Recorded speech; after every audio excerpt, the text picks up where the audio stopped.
রব্বানা রব্বানা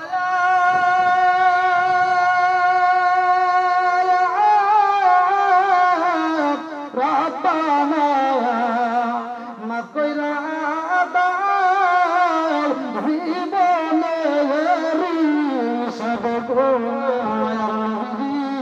আমি বিলাল রে তো কোন মেয়ে চয়েস করে না, আমার তো কেউই ভালোবাসতে পারে না, আমার তো কেউই বিয়ে করবে না, কারণ আমি বিলাল হইলাম কালো, আমার নাকটা হইল সাতটা, আমার ঠোঁটটা হইল মোটা। ইয়া রাসূলুল্লাহ নবী গো, ও মায়ের নবীজি, আমার তো কেউই চয়েস করে না।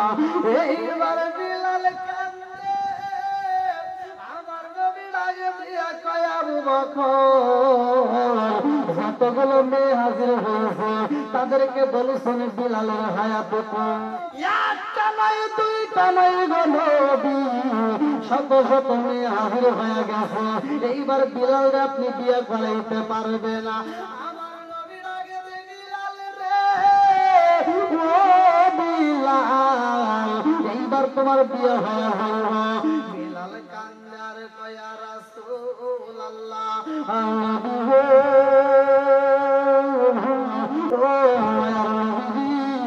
আমি বিলাল রে তো কোন মেয়ে চয়েস করে না, আমার তো কেউই ভালোবাসতে পারে না, আমার তো কেউই বিয়ে করবে না, কারণ আমি বিলাল হইলাম কালো, আমার নাকটা হইল সাতটা, আমার ঠোঁটটা হইল মোটা। ইয়া রাসূলুল্লাহ নবী গো, ও মায়ের নবীজি, আমার তো কেউই চয়েস করে না। এইবার বিলাল কান্দে, আমার নবী লাগে দিয়া কয় আবু বকর, যতগুলো মেয়ে হাজির হয়েছে তাদেরকে বলেছেন বিলালের হায়াতে কম, বিলাল অল্প কিছুদিনের মধ্যে বিদায় হয়ে যাইব জানেন। বলিয়া রাসূলুল্লাহ নবী ও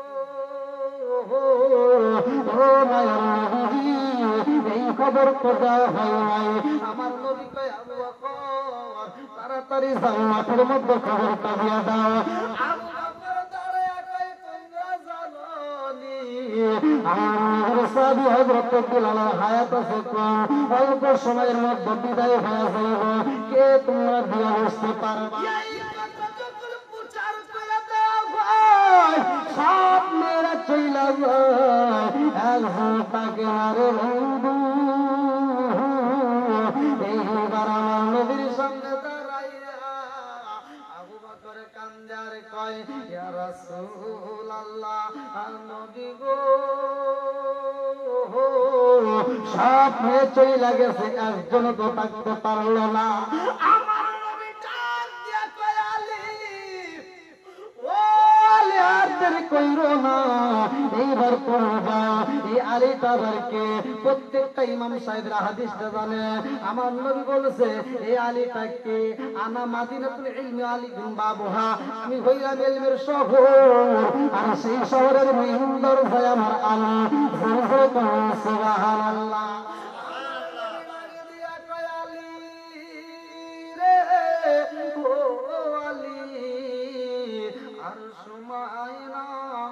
তাড়াতাড়ি একটা মেয়ে চাই, এই মুহূর্তে তুমি তালাশ করবা, আমি নবী অনুমতি দিলাম, তাড়াতাড়ি যাও, বিলালের জন্য একটা সুন্দর মেয়ে খুঁজবা। আল্লাহু আকবার। হযরত আলী রাদিয়াল্লাহু আনহু চইলা যায়, বিলালের জন্য মেয়ে তালাশ করে রে বন্ধু। খুঁজতে খুঁজতে এমন একটা বাগানে যাইয়া একটা কাঠুরিয়ার পায়। এইবারে কাঠুরিয়ার দিকে তাকাইয়া আলী কান্দে রে বন্ধু। এইবার কাঠুরিয়া ডাকে দিয়া কয়, কেন কান্দেন, কারণটাকে? বলে জানি আমার নবীর সাহাবী হযরত বিলাল রে বিয়ে করাইতে হইব, মেয়ে তালাশ করে মেয়ে পাইবা।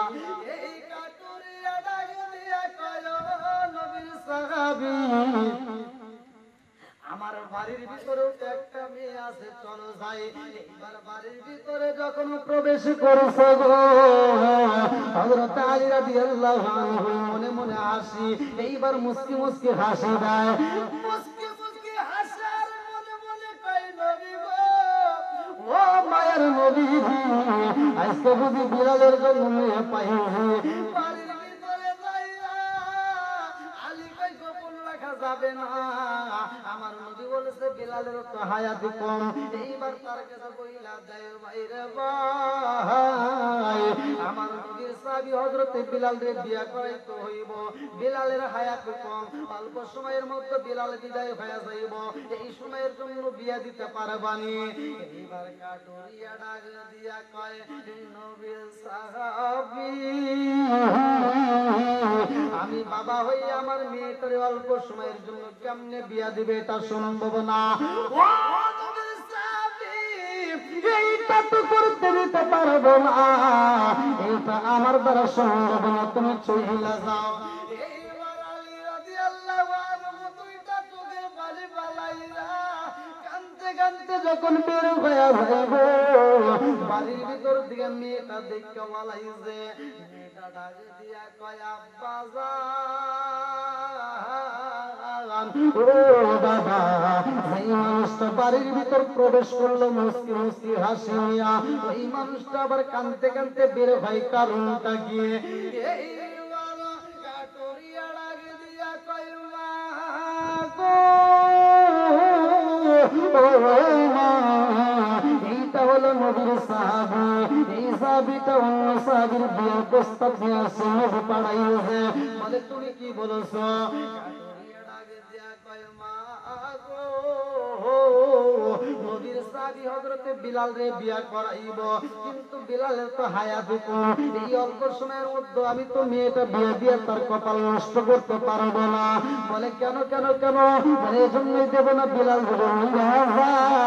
আমার মেয়েটার কোন উপায় হইব এই অল্প সময়ের জন্য আমি বিয়ে দিতে পারবো না মেয়েটা ডাক দিয়া কয় ও বাবা প্রস্তাব পাঠাইছে কে বাবা বলে প্রস্তাব তো পাঠাইছে রহমাতাল লিল আলামিন ঠিক কারণের কন্যা আল্লাহু আকবার পাতায় জাম পাতায় কত পানি ঝরে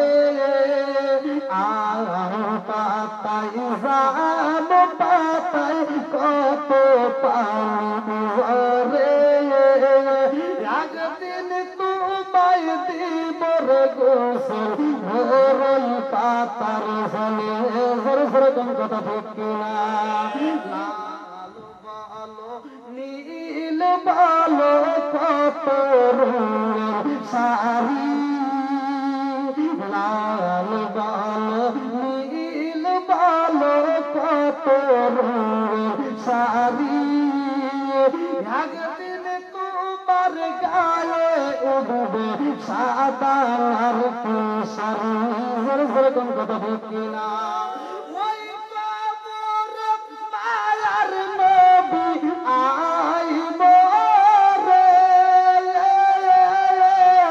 ও নবী গো তুমি ধীরে ধীরে ফিরে ফিরে চাইব আমার বিয়ার কাল গো দেখি চারজনারে সাতরি আমার বিয়ার কাল গো দেখি চারজনারে সাতরি আদার বারে রাইখায়া দিব সবাই ফাঁকি জোরে জোরে কোন কথা ঠিক কিনা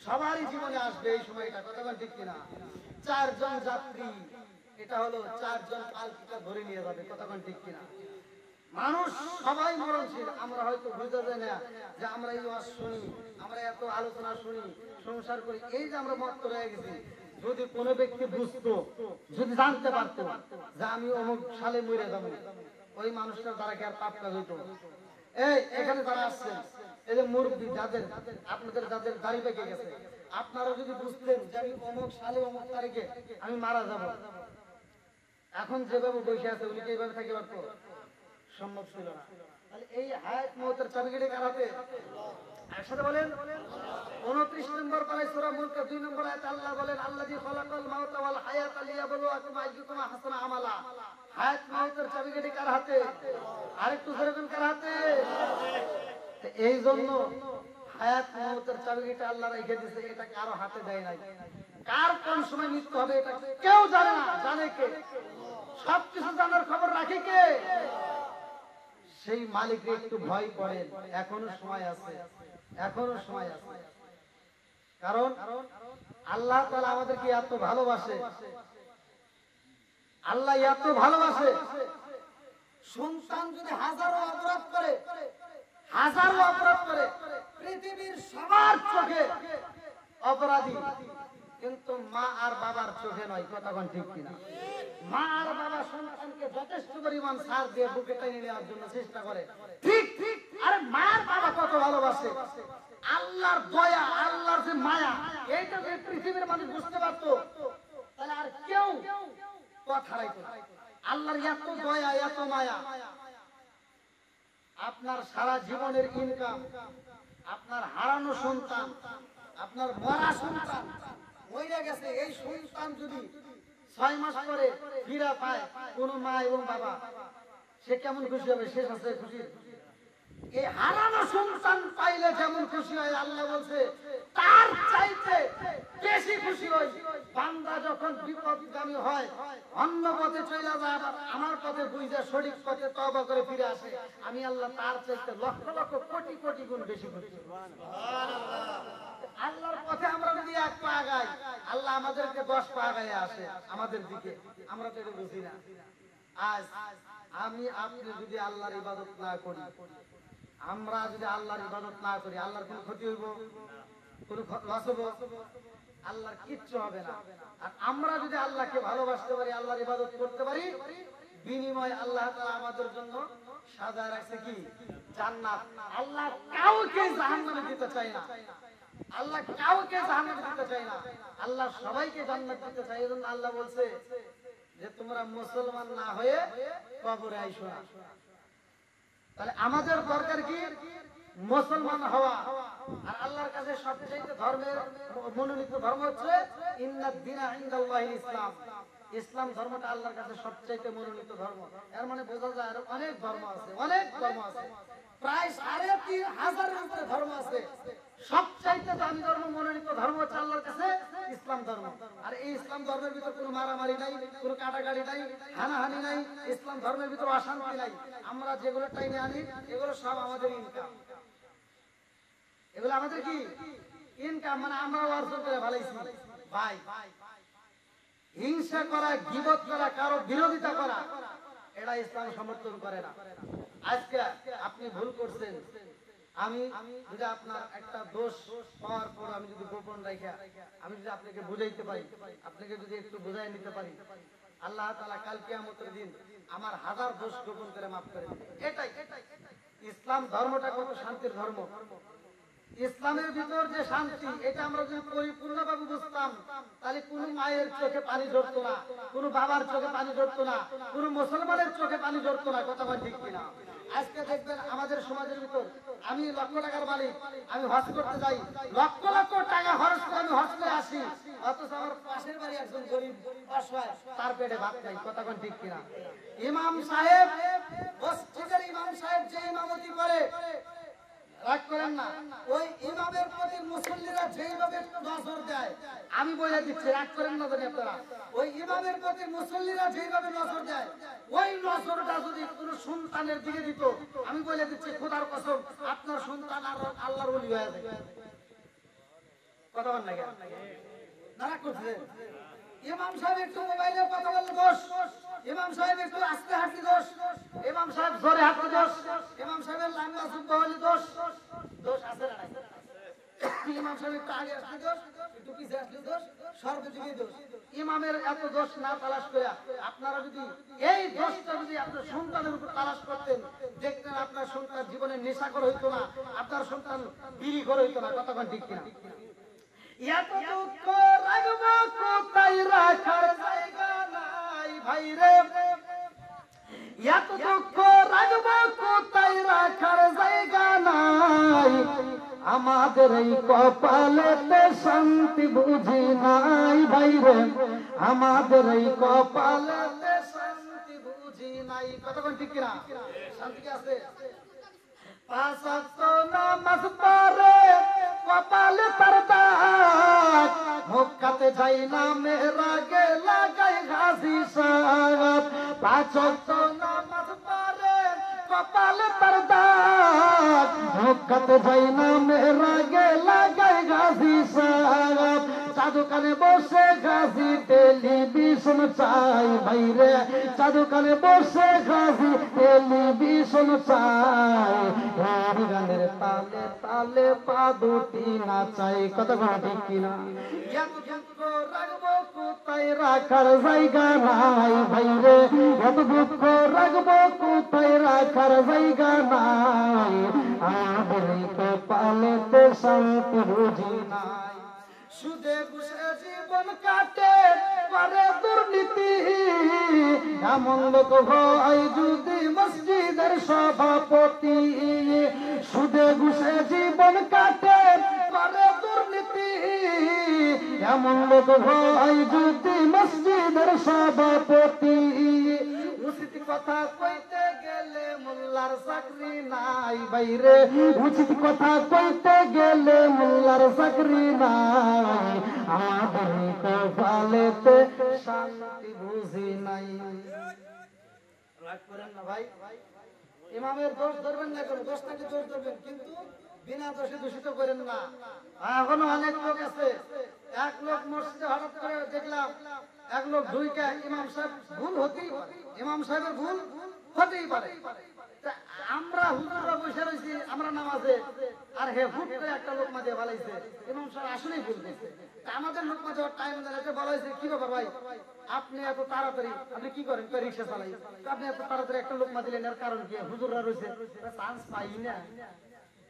বুঝেন নাই চান্স পাই না পাইছে আর কি সারা যায় তাই দেখছেন যাও ভুল হইলে ভুল করবেন ঠিক আছে তবে একটু চিন্তা ভাবনা করে ধরেন হ্যাঁ এই যে একটা কথা বলছেন এতে কি হইলো জানেন এটা হুজুরের জন্য না হুজুর রয়েছে যে আবার কেউ তা নয় যার সাথে যত মহব্বত বেশি করবেন আল্লাহর রাসূল বলছে তার সাথে হাসর নাসর হবে ইমাম সাহেব জান্নাতে যাওয়ার সময় আমি একটা কিতাবের ভিতরে পাইলাম ইমাম সাহেব যখন জান্নাতে যাবে জান্নাতে যাওয়ার জন্য ইমাম সাহেবকে একটা হাতি দেওয়া হবে কি দেওয়া হবে এই হাতির সুরের উপর বলবে ইমাম সাহেব আর পিছনে বলবে সব মুসল্লিরা আর সবার শেষে একজন ব্যাগ দিয়ে দাঁড়ায় থাকবে সে হলো মুয়াজ্জিন এরা একসাথে আল্লাহ জান্নাতে যাবে আল্লাহ কবুল করুন সবাইকে আমিন আরেকটু সবাইকে আমিন এটা ভাই আপনারা জানেন সারা বাংলাদেশ সহ বাইরেও আমি প্রোগ্রাম করে আমার ইন্টারনেটে আপনারা হয়তো দেখছেন এখন আপনাদের এলাকায় যে প্রোগ্রামটা করলাম এখন তো ইমাম সাহেব কিন্তু আমার বসার আগেই তালকিন দিছে হুজুর ওই যে সাবধান মানে আসলে সে দেখতে আগে ল্যাম্প পড়ে যাবে মানে সে আমাকে আগে বলছে আর আগেই পড়ে যেতাম মানে যাই হোক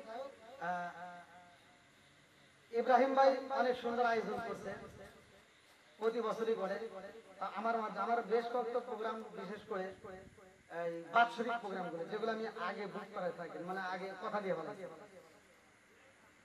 এই বুক যদি এরা আগে না করতো আসলে আমাকে পাওয়া এভাবে সম্ভব ছিল না পাইছে ভালোবাসার ক্ষেত্রে আজকে আমি যদি বলি যে না পারলাম না তখন কোনো হুজুর আগের মতো আর নাই এখন একটু বড় মাহফিল পাইছে আর আমার ভুলে গেছে না ভোলার জন্য মহব্বত করছেন মহব্বতটা টানেই চলে আসছে তো ওর বাবা নাই আপনারা সকলেই ওর বাবার জন্য দোয়া করবেন আল্লাহ তাআলা এই মাহফিলের উসিলায় শুধু ওর বাবা নয় এই ময়নাকান্দি বড় পাকুরিয়া ছোট পাকুরিয়া বরদুল হাটবলদ চরবরদুল আশেপাশে যত গ্রাম আছে চলে গেছে প্রত্যেকটা কবরবাসীকে আল্লাহ জান্নাতের বাগান করুক সবাই বলেন আমিন আরেকটু সরে বলেন আমিন আচ্ছা এই দোয়ার উসিলায় আল্লাহ যদি মাফ করে তাহলে কি আল্লাহর কোনো ক্ষতি হবে তাতে আল্লাহর কোনো সমস্যা হবে আল্লাহ মাফ করতে পারে কি পারে না এই ক্ষমতা আল্লাহর আছে না নাই আরেকটু সরে বলেন আছে না নাই এই যে আওয়াজ দিবেন এই যে যারা এই মুহূর্তে উপস্থিত আছেন আল্লাহ তাআলা উভয়ের তামাম জীবনের গুনাহ মাফ করুক সবাই বলেন আমিন আর আপনি কই এই মুসল্লি আছে আপনি যেমন আপনার ইমামের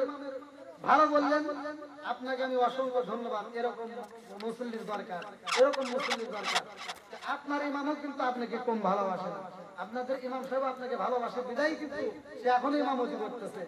যাও ইমাম সাহেবকে ভালোবাসবেন, ইমাম সাহেবকে যদি ভালো করে দেখেন আল্লাহ আপনাকে ভালোবাসবে। আর আপনাদের ইমাম সাহেব এজন্য ভালো, আমি একান্তই বুঝতে পারলাম, এখন পর্যন্ত বসে আছে। অন্যান্যদের দেখবেন প্রথম বক্তা উঠবে, দ্বিতীয় বক্তা আসছে ওয়াজ করে বাড়ি চলে যায়, তাই না? যা ঘুম পায়, কিন্তু সে কিন্তু এখনো বসে আছে। আলহামদুলিল্লাহ, আল্লাহ ইমাম সাহেবের হায়াতে বরকত দিক, সবাই কেন আমিন। আর একটু সবাই কেন আমিন। এটা নাইম ভাই আগে আমার ফোন করছে, মানে আমি আগে আসবো, সে আগে আমাকে মেসেঞ্জারে ধরতে পারিনি। যাই হোক, এই যে ভালোবাসার টান, আসলে আমরা আলেম ওলামা আমরা যদি এক প্ল্যাটফর্মে দাঁড়াইতে পারি তাহলে ইসলামের পতাকা পট পট করে উঠবে। কথা কোন ঠিক? আমরা আলেম ওলামা যদি একটা প্ল্যাটফর্মে দাঁড়াইতে পারি ইহুদিরা উত্তর মতো পালাবে। কথা কোন ঠিক কিনা? যাই হোক, আল্লাহ তাআলা প্রত্যেকটা আলেমকে একটা প্ল্যাটফর্মে দাঁড় করায় দিক, সবাই আমিন। আরেকটু ধরে কোন আমিন। যাই হোক, আজকের মাহফিলটা যে উদ্দেশ্য করা হয়েছে, আমি চাই ইব্রাহিম ভাই আগামীতে যখন মাহফিল করবেন এই মাহফিলটা এরকম যেমন তেমনই করেন, কিন্তু সাউন্ড সিস্টেম রাখবেন। কারণ সাউন্ড সিস্টেম না হলে বক্তা হাজার চিল্লাচিল্লি করলেও তার ওয়াজে উঠবে না। আপনি সাউন্ড সিস্টেম ভালো রাখবেন, ও কাজ দিকে নাই সেটা আপনি দিতে হবে না, সাউন্ড ভালো রাখবেন। যাদের ভিতর কোরআনের প্রেম আছে, নবীর প্রেম আছে, তারা এমনি চলে আসবে। কথা বলেন ঠিক কিনা? নবীর প্রেম যাদের ভিতর আছে, কোরআনের প্রেম যাদের ভিতর আছে, তারা বাইরে থাকতে পারবে না, তারা পাগলের মতো ছুটে আসবে। এজন্য আগামীতে যখন প্রোগ্রাম করবেন আমি চাই এই প্রোগ্রামটা আরো জাঁকজমকপূর্ণ হোক, কিয়ামতের আগ পর্যন্ত আল্লাহ তাআলা এই প্রোগ্রামটাকে কবুল আর মঞ্জুর করুক। সবাই বলেন আমিন। এলাকার ভিতর আপনারা যারা আছেন, আমার কথায় আমার ভাষায় যদি কেউ কষ্ট পেয়ে থাকেন ক্ষমার দৃষ্টিতে দেখবেন। আর বিশেষ করে যাদের মা বাবা বাচ্চা আছে, না দেখেন অনেক বেজে গেছে, অনেক রাত হয়ে গেছে। আর দ্বিতীয় কথা হলো সাউন্ড সিস্টেমের উপরে কথা বলতে হয়। আমি আজকে করে গলা ভাঙিয়ে নিলাম, কালকে কি করবো? না না, ঠিক আছে ঠিক আছে। আগামীতে আমি চাই সাউন্ড সিস্টেমটা ভালো রাখবেন, তখন ইনশাল্লাহ আরো আলোচনা দেওয়া যাবে। আজকের মাহফিলে যতটুকু হয়েছে এর ভিতরে মা বাবার কথা আসছে না, নামাজের কথা আসছে না, যতটুকু আসছে আপনারা, আমি তিনটা কাজ দিয়ে যাই, আমি বলে দিচ্ছি, কারো কাছে যাওয়া লাগবে না। আপনি 5 ওয়াক্ত নামাজ পড়বেন, হালাল খাবেন, মা বাবার খেদমত করবেন, হাসতে হাসতে আল্লাহর জান্নাত পাবেন।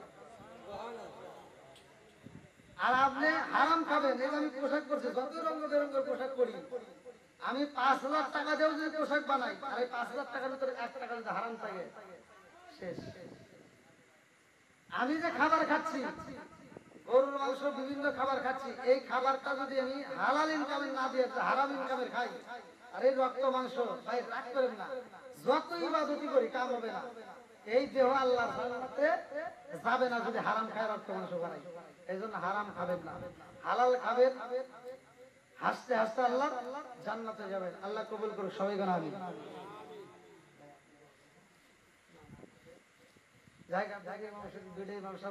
আপনারা খুব ভালো পেয়েছেন, আসলে এরকম অনেক জায়গায় ইমামরা কিন্তু থাকে না, কিন্তু আপনাদের ইমামরা আছে, আমার খুব ভালো লাগছে, খুবই ভালো লাগছে। দুইজন ইমামই আপনাদের এলাকার ভিতর খুব ভালো, আপনারা ইমাম সাহেবদেরকে ভালোবাসবেন, ভাই রাগ করেন না, ভালোর জন্য বলতেছি। আপনি মারা যাবেন, সেই ইমাম কিন্তু দোয়া করবে। আজকে ইমামের সাথে খারাপ ব্যবহার করবেন, দোয়ার সময় কিন্তু তার ওটা মনে উঠবে। কথা বুঝছেন? এজন্য প্রত্যেকটা ইমামের সাথে ভালো সম্পর্ক রাখবেন। শুধু ইমাম নয়, আপনার যারা বড় তাদেরকে সম্মান দিবেন, যারা ছোট তাদেরকে ভালোবাসা দিবেন। যদি দিতে পারেন সবাই আপনার জন্য কাঁদবে, সবাই আপনার জন্য আফসোস করবে, সবাই আপনার জন্য দোয়া করবে, আপনি যত ভালো ব্যবহার করবেন।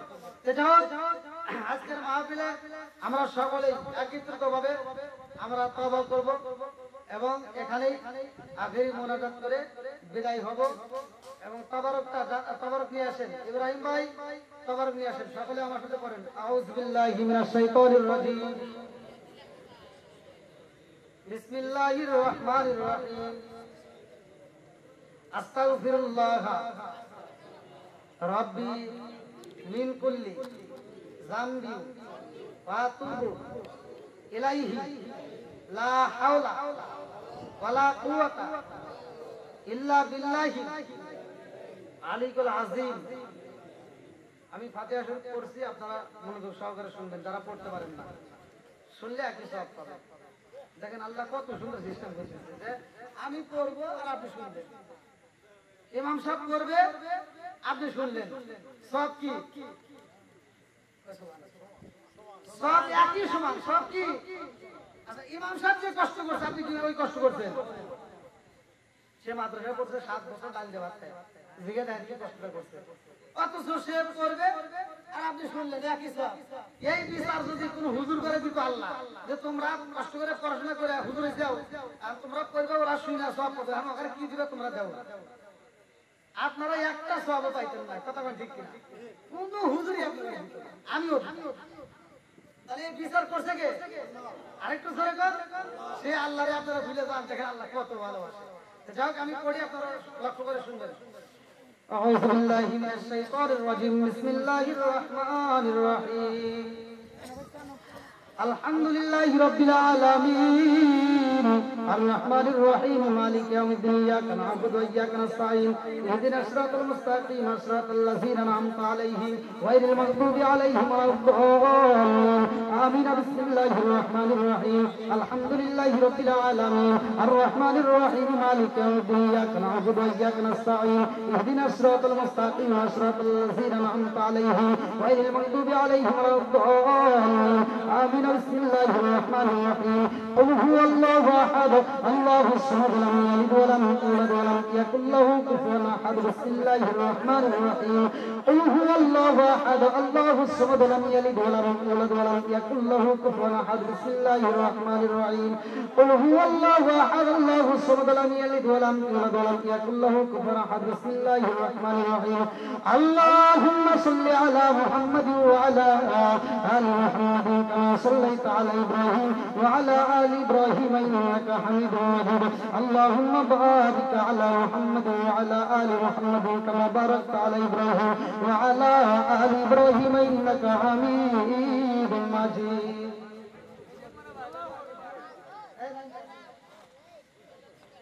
شغل حط اللهم آمين ربنا ربنا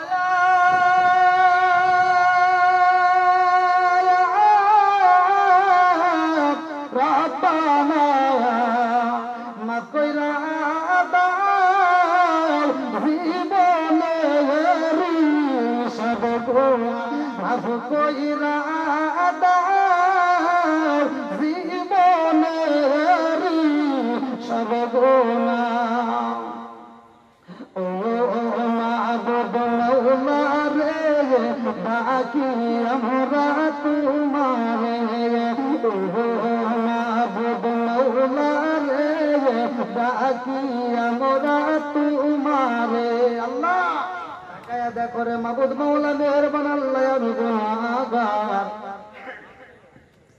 আল্লাহ আজকের মাহফিলের সম্মানিত সভাপতি সাহেব সহ আজকের মাহফিলের দ্বিতীয় আকর্ষণ তৃতীয় আকর্ষণ বক্তা সহ আল্লাহ এলাকার সম্মানিত দুইটা ইমাম সাহেব সহ মুরব্বী বাবারা যুবকের দলেরা কসিকা ছাড়া পর্দা নিশি অবলা সবলা মা ও বোনেরা সহ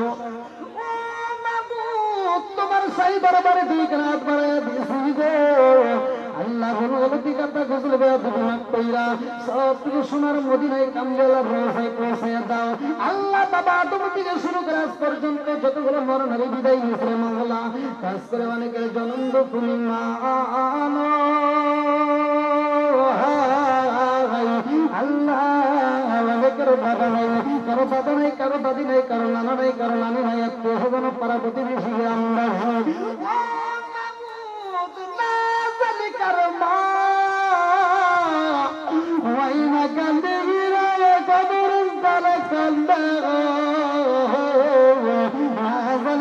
বাবা আল্লাহ পাকুরিয়া কবরস্থানে কান্দে ও মাবুদ গো না জানি কার বাপ কান্দার কইবা তারে একটু দোয়া কর কবরের আযাব আমি সইতেই পারি না জানি কার বাপ কান্দার কইবা তারে ও বাতারে তোর কাছে একটা শাড়ির আবদার করি না রে বেটা এক তেলে ভাতের আবদার করি না রে বাবা একটু দোয়া কর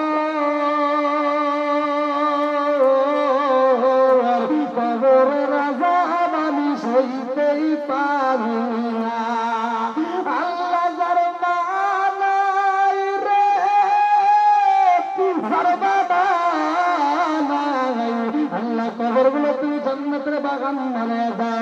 আল্লাহ আজকের মাহফিল আমার ইব্রাহিম ভাই কোন নিয়তে আয়োজন করো তোমার জানা বাকি নাই আল্লাহ এই সন্তানটা বিদেশে যাইগে প্রবাসে যাইগে আমারে মাঝে মাঝে ফোন দিয়ে দোয়া চায় আল্লাহ গো দেশে আইসা বাবার কথা মনে কইরা বাবার প্রেমে পাগল হইয়া এত সুন্দর একটা মাহফিল আয়োজন করেছে